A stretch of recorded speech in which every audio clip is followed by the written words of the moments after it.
Hello, everyone, and welcome to MuniciPality, a podcast exploring the wonders of local government through discussions and special guests. This is Kylie, and I'm joined by Nati today, as well as a very special guest, Janet Kitui. Janet will be running for City Council in Edina, Minnesota, and she'll be helping us explore the challenges and intricacies of what it means to run a local political campaign in the year 2020. But before we get into today's topic of local campaigning in 2020, we'd like to give Janet the opportunity to introduce herself. So, Janet, could you introduce yourself and share your path to your most recent local government campaign? Thank you so much, Kylie and Natalie, for this opportunity to talk about my local race here in Edina. I'm totally thrilled for the privilege to be able to talk about it with you. As I said, my name is Janet Kitui. For context, I'm just gonna say I'm originally from Kenya. I have lived in the United States for almost 32 years now. Moved here to go to college. I attended my undergrad at Morehead State. After completing that, I took my master's MBA at Hamlin University. And so that is my educational background. I do currently work for the state of Minnesota. I am a buyer too. And essentially what I do is procure goods and services to help our agency run. And I like to always put it in the context that I'm spending taxpayers' money, but also with that comes the responsibility of being a good steward of those resources. So I do take pride in doing that. I have lived in Edina specifically for 9 years now. I'm going on to 10. I moved into Edina for its good schools. I have my 3 children who have all attended Edina schools. And for that reason, that's why I really became involved in our community. From the school perspective, I served as president for PTO at Southview Middle School. I was totally thrilled to be engaged in that, and it gave me an inside track of really what is happening in our public schools. Coming to where I run right now, it's specifically also something that impacts me, but it also impacts the larger community, and that is affordable housing. And I talk about affordable housing with such passion because I live in a very good community, but I move into this community to be able to access good schools. And historically, right or wrong, the good schools have always been tied with high-end expensive neighborhoods, and the funding formula is always tied to the property taxes. So on one hand, I am blessed to be in a good school district, but also challenges in terms of being able to afford a good, safe, quality home for my family. So I do run on affordable housing. That's really what brought me about to run here in Edina. We do have challenges in that area, so that's the reason I run. But I also run just to be able to be involved in and bring a diverse voice to our council. And with that, my lived experience truly will be telling a larger picture. And with diverse voices at the table, we can arrive at solutions that are more practical and sustainable in the long term for all of our community to thrive. So briefly, that's my background, and that's why I run. Thank you. So you kind of touched on this a little bit already, but what are the projects that have caused you to get excited to be involved in local government? Obviously, you've talked about affordable housing, but was there a specific moment or a specific project that made you go, I need to do this, I need to step up right now? Definitely it was affordable housing, and this goes back to 2016. And in 2016, I had the misfortune of being in transition at that time, which means I was unemployed. And Mary Brindle is not running this time around, but she was running back in 2016. I looked at her platform and she had talked about affordable housing, and I was, of course, very concerned. from a very personal level, looking at it, I'm like, there are major challenges here in this area, and she's talking about it. So I reached out and talked to her and said, what does that exactly mean? What are you thinking about? And so on that, we connected, and I have been very involved on the issues of housing in our community. So the other issue that I passionately care about is racial equity. As you know, the recent incident in Minneapolis is not isolated just to Minneapolis. Here in Edina, public safety and people of color, crossing paths has not been a very pleasant occurrence at all. But in 2016, we had a gentleman who was simply walking down the street and was stopped by one of our police, undercover police, by the way, was in civilian clothing. So you couldn't tell or easily identify that was a police officer. But that incident really just shocked me to say, how can a private citizen just walking in broad daylight be treated as though they are not a citizen of this community? So I essentially come along and say, if that was considered protocol, that something is tragically wrong. From the observation of it is like this person was just walking down the street in broad daylight, had not committed anything, but was stopped, and the situation escalated a little more, where he was ended up in handcuffs.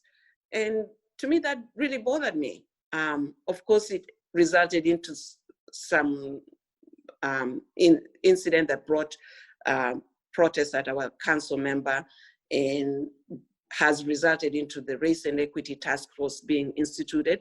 Some recommendations have been made and they have been adopted, but we still have work to do. And we still have work to do in the sense that I personally know it's still a challenge to say I want to be free and be really able to enjoy my community. I do enjoy it, but it will be dishonest for me to say it's at 100%. But that's precisely why I ran, to bring that voice and say things that may seem on the surface that they are truly honestly serving all of us. Underneath it, when you look at it, they're not meeting all of us. Not all of us feel safe in our community. And so would like to be able to be a problem solver and offer solution to what is working and what is not working, and inject my voice at the council member, both at policy level and ordinances, to be able to make all of us included in our community. The other issue that I ran on is sustainable growth. And sustainable growth is essentially our community has grown, and it is a fast-growing suburb of Minneapolis. And as a result of that, our buildings have aged naturally and they're in the redevelopment phase. So during redevelopment, we can have materials that are environmentally friendly and sustainable. And more specifically for me, I am talking renewable energy on both solar and wind, but I tend to focus more on solar energy. So, and it's a direct result of that I also participate on Energy and Environmental Commission as a work group, to be able to identify businesses that are doing things intentionally to try and combat climate change. So I do believe that as a council or a city, we do have a role in our climate change, and we can participate in that. Totally very proud of our city that we already have a fleet of vehicles that are electric.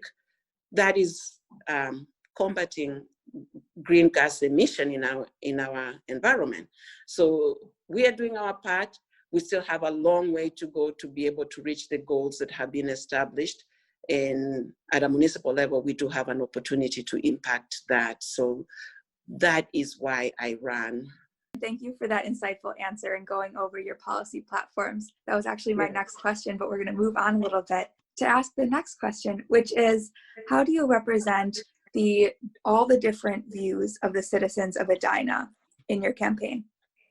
The views, I would be challenged to say I completely include everybody, because that is not something that is honest right now, but I will say I am trying my level best to include all voices.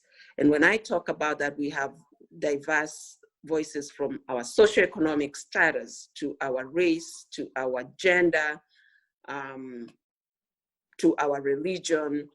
Can I say, so when you ask me, how do I represent everybody? From a religious perspective, I would be disingenuous to say I am representing everybody. I definitely respect all our diversity, and it's because of that that we are a richer community. But specifically, want to be able to say our local government should be open and inviting to everybody when it comes to our race, our gender, our socioeconomic status at City Hall. That door should be open to all of us, and I should be able to feel confident to walk in and be pleased with the service levels that are rendered to all of us, irrespective of our differences. So that's dear to my heart. I do not understand everybody's, but I truly want to say everyone is welcome at our local government.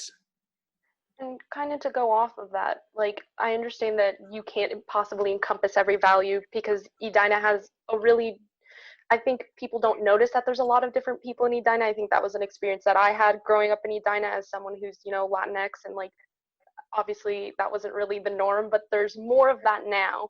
But I wanted to add, like, how do you try to kind of bridge the gap between the differences and try to collaborate? And obviously a space that has been predominantly white for a long time, and how do you enter in with, you know, grace and try to collaborate with people who may completely disagree with you, and how have you kind of overcome those challenges in that way in collaboration with so many different opinions and trying to represent the community in the best way that you can with all these differences?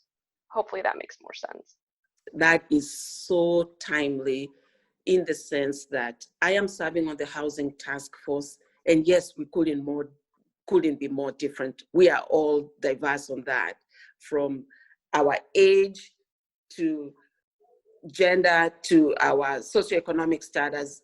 Not everybody reveals that, but you can get from the tone and the way we speak. Right or wrong, we do actually form opinions about each other from that. And on our housing task force does present that. And for whatever reason, I do commend the City Council and how they selected and formed this task force. I still feel like we could do more because I happen to be the only person of color on that task force. So it still feels like underrepresentation still is very alive and well.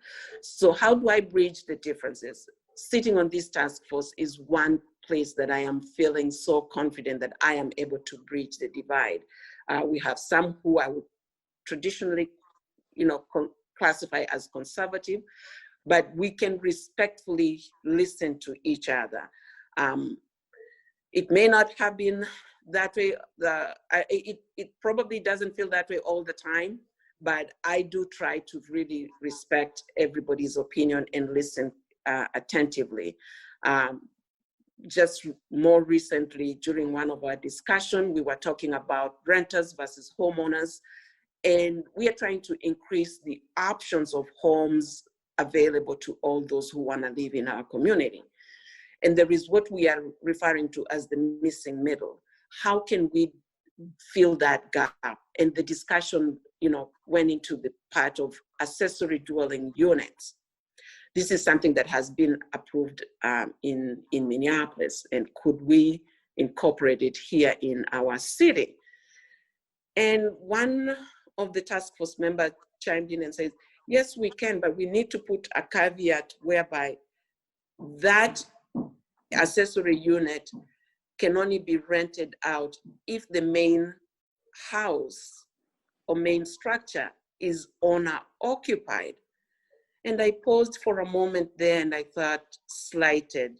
By that, I mean, you're trying to put so much restriction that as if renters are not valuable people to be part of this community. Well, we are here. I am one of those people.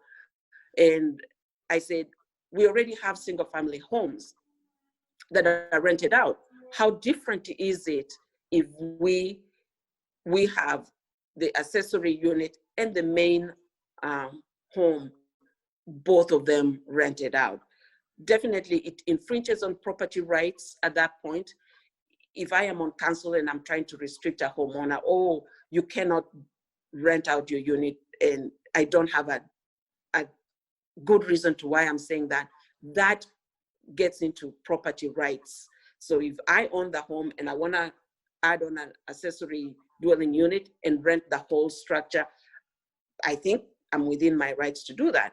Now, in the event that that is adopted and the council puts an ordinance in place, and by the time I put on my accessory unit, that ordinance is already in place, well, that's a whole different case. But it will need to be in alignment with already what is existing in our community. We do already have single family homes that are rented out, so it would be contradictory for us to put such a restriction on one specific type of housing. So there was a difference of opinion, and it generated a spirited discussion, but I did manage to express my point of view, and I believe I was listened to, and I could understand where they were coming from, because there's a tendency to believe that renters are not going to take care of the property, but that is incumbent upon the owner of the property. If the person who is renting your property is not taking care of it,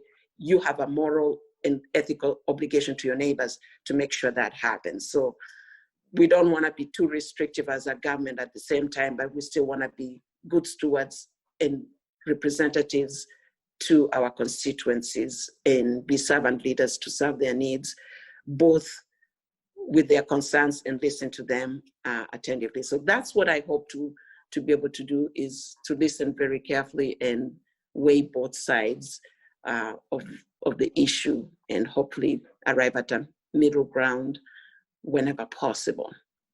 That sounds good. And you really walked us through a very nuanced challenge that your city was facing. And this brings me back to the beginning of our conversation, when you said that there were some really unique nuances with Edina as a city. I was hoping, could you share some of those unique nuances or unique challenges that you faced during this campaign particularly? Yes, I am so thrilled you asked me that question, and it is truly nuanced. Like I say, I go back to 2016 when I got involved with member Brindle, and as we've progressed, so just so you know, this is my second time running. I did run in 2018, came close, but definitely did not make it. So coming this time around, we actually have 4 candidates of color. That's amazing. It is amazing in that we kind of have thought that we were just a predominantly Caucasian community, but we have people of color. We are just kind of not visible and not making ourselves that visible. So having 4 of us running, that is amazing. And that's what makes it really exciting, because we both have different lived experiences that we bring forward. And once those discussions happen and those issues are brought forward, we can never go back and pretend we didn't hear about them. So by that level of participation of these many people, I am so excited that we are all involved. And that door has opened for us going forward. So that is the beauty of this race this time around. And the other nuances, I'm just going to speak specifically. I'm not sure if you wanted me to speak specific to me, but definitely it is very challenging running in Edina. Being an immigrant, I don't have the deep networks to fall back upon, whether it is in the campaign finance portion of it.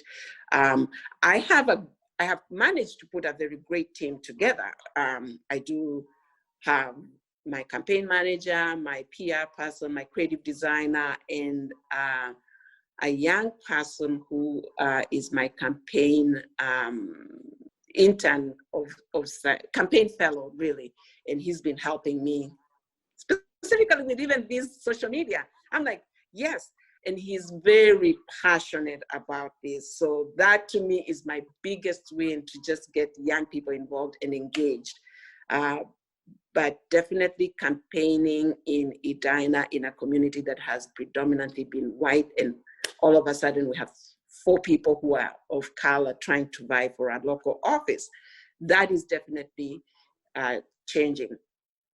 And it feels like always there is a little more deeper scrutiny of the candidates when we have people who are not like us, who don't look like us. We want to find a reason. When I want to talk about myself personally, the people who I thought were going to support me because we already have been working on similar issues, when I ask, there have been hesitation and outright just saying, we don't think you're qualified. And then when I ask, that's a legitimate concern. May I ask, what is it that really makes you hesitate? Because to me, I see that as an opportunity. Do not even think that I will for a moment hold that against you. If you're sincere about helping me and you see an area of weakness, please share with me so I can be working on that. And then there is silence.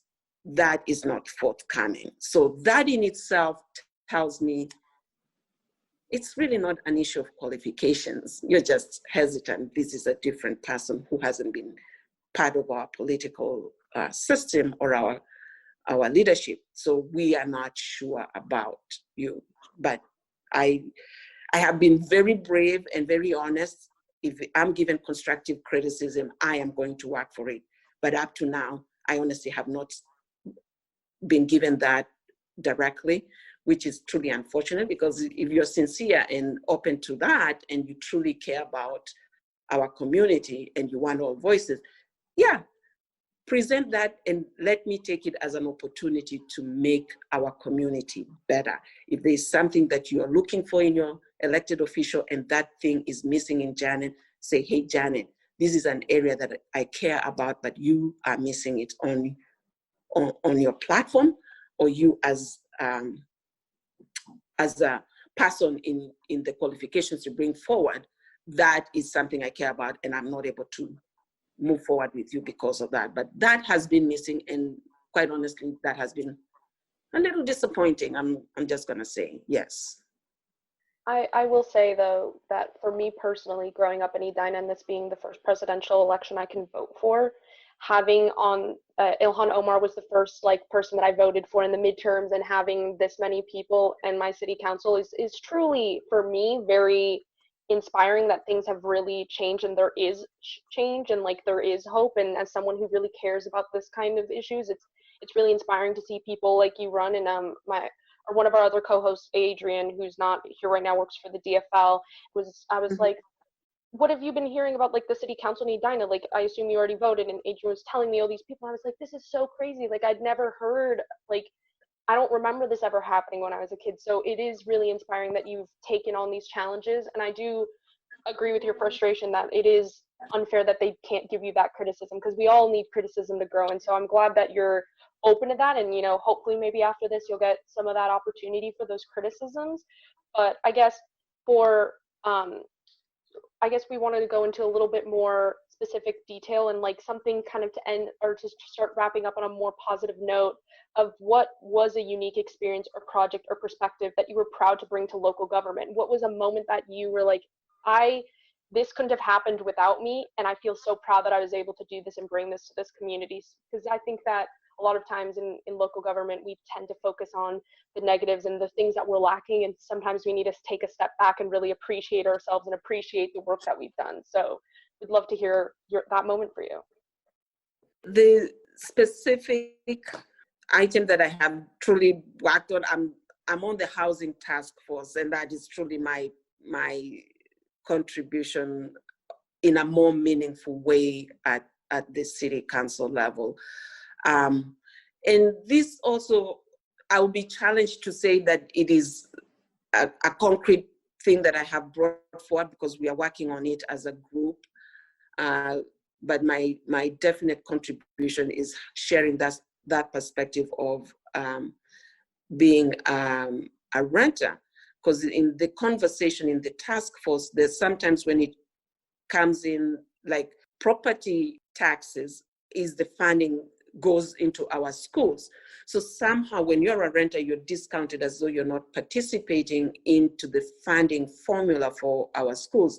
And I'm like, hey, I do pay taxes. It may not have a specific line item listed for me, but when the landlord gets their property taxes increased, I am certain they're passing that cost on to me, and it's just wrapped in my monthly rent. And if it's wrapped in my monthly rent, that's why at the end of the year, when we file taxes, I do get to file for what we call a renter's refund. And that is the portion of taxes, property taxes, that has been paid, and it comes back because Minnesota Revenue has decided what I should get back based on my income. So just to be able to inform that portion of someone thinking because you're a renter, therefore you're not invested, I am saying, no, I am invested. Yes, it always feels like you're temporary, but I have lived as a renter for 9 years now. That's a significant chunk of time invested in our community, and I've been very closely tied to it.